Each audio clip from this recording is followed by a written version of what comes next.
My next guest is a best-selling author. An author, Jeff. Ooh. I know. Yeah. Her latest book, The Competition, is in stores now. Please welcome the lovely Marcia Clark, everybody. Marcia Clark.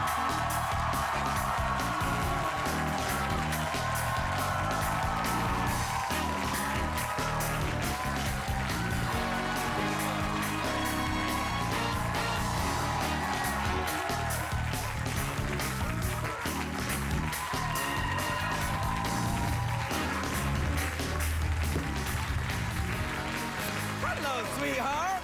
Hi. You look lovely. Thank you so much. Oh, you look really nice. Oh, goodness.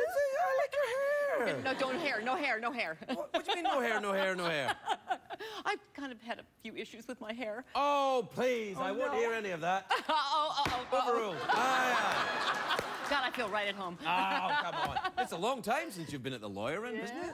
Yeah. It's been, well, I'm still kind of lawyering around, but Right, not but like you don't that. do the- you But don't not do- that stuff now. But 20 years.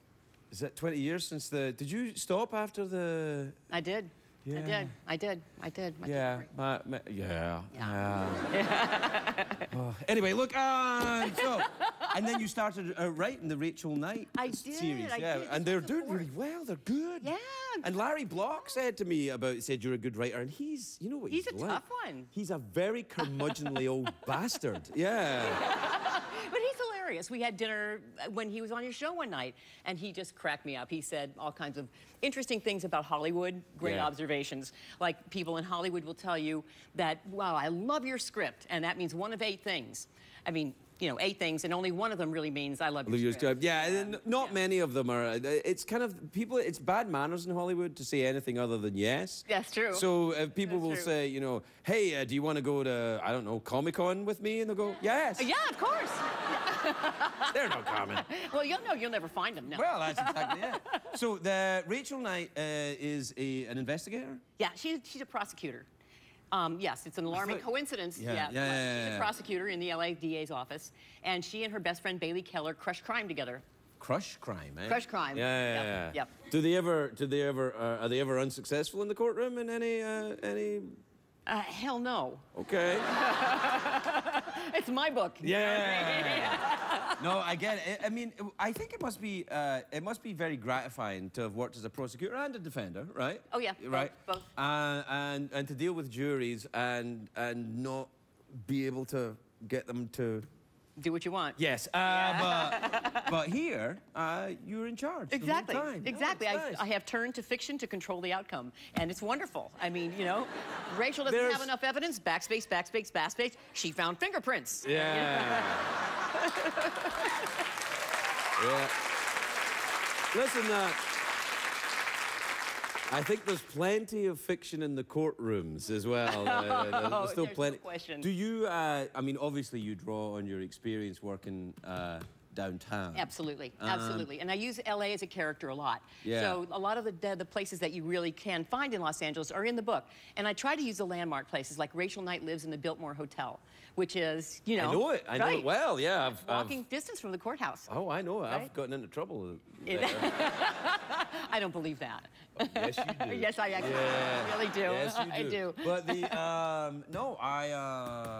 I like the idea of that. Do you use people from your career back then? Do you actually, like, you change their names, but you know who it is? You know, I don't, not consciously I didn't. You know, I don't want to get sued. And but I certainly use my experience with types of people that I knew. Do you find that, you say you don't want to get sued, do you find when you're writing that you sometimes censor yourself because you know you're getting into an area where you think, I actually, this is legally ambiguous and I don't want to be in here, so you steer it another way? That's the beauty of fiction. No, right. Absolutely not. You know, I changed the names and I morphed them just enough. And so, yeah, you know, there's types of people that I knew during, you know, when I was in the office, and I take that and I kind of push them all together and you know, fictionalize a little bit. But there's always truth in every character. Right. There's somebody I really met in there. I mean, I'm sure that's true. Sometimes that's conscious. And what about, have you ever defended someone where you thought, this bastard is as guilty as sin?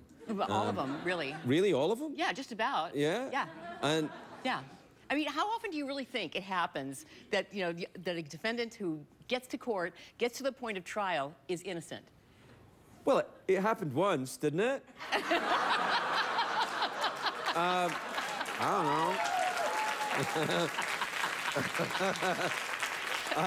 don't know. No, it didn't. No.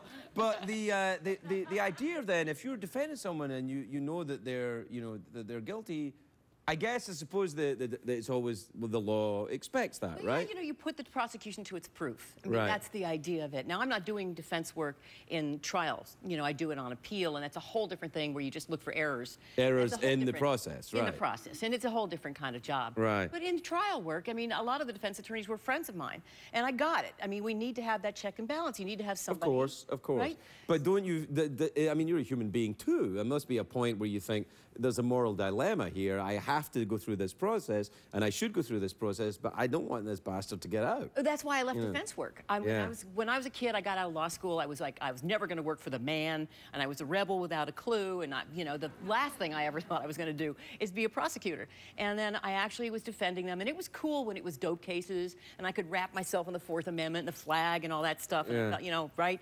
And then I started defending violent criminals, and that was like the end for me. That was it. And I went to the DA's office, and I told the DA at the time, out of our interview, I said, you know what you decide today is going to determine whether I practice law.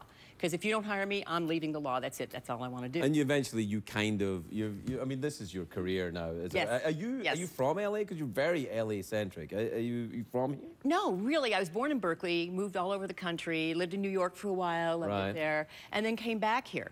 But because I'm, working in downtown LA for as long as I did, 12 years, 10 years in the Special Trials Unit, I really got a sense of the city, a sense of the kind of crime and the way things work in terms of the cops. It's quite interesting you say you have a sense of the city. As I've lived here 20 years, I don't think I have a sense of this city. I mean, yeah, it's a sprawl. It's a very difficult town to kind of even describe to other people. I mean, it's one of those weird things that you think that everybody thinks they know this town because they've seen Entourage or something.